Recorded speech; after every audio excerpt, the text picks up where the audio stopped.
All this racism in these times, America be believing its own lies. Teach your son not to litter.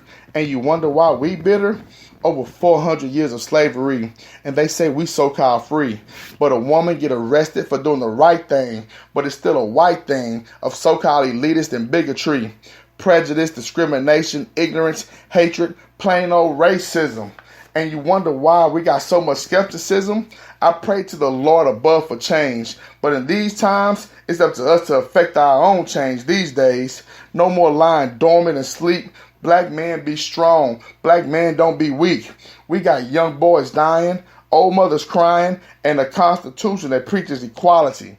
What the hell? We know America just be lying, just like they did when the English settlers took credit for building this nation.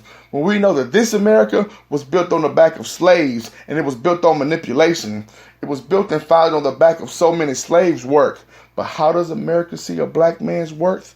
The same way they saw it over 400 years ago, through the eyes of fear of the strong. But how does America see a black man's worth?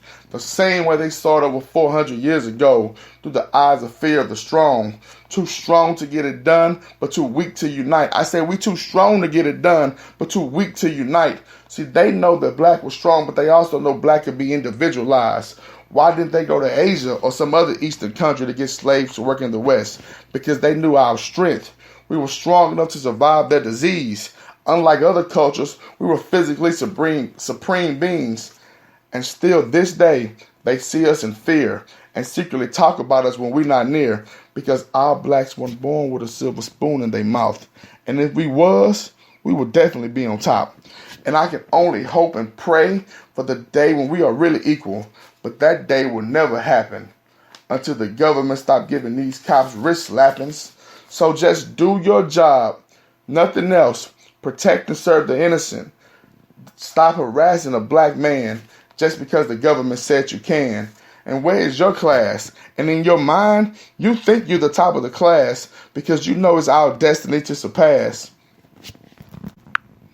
I know we're making progress because the struggle is intensifying, but we don't want to see no more black men dying at the hands of foolishness or at the hands of fear.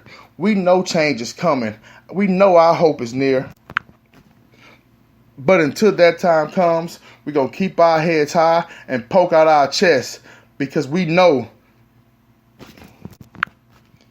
without struggle, there is no progress.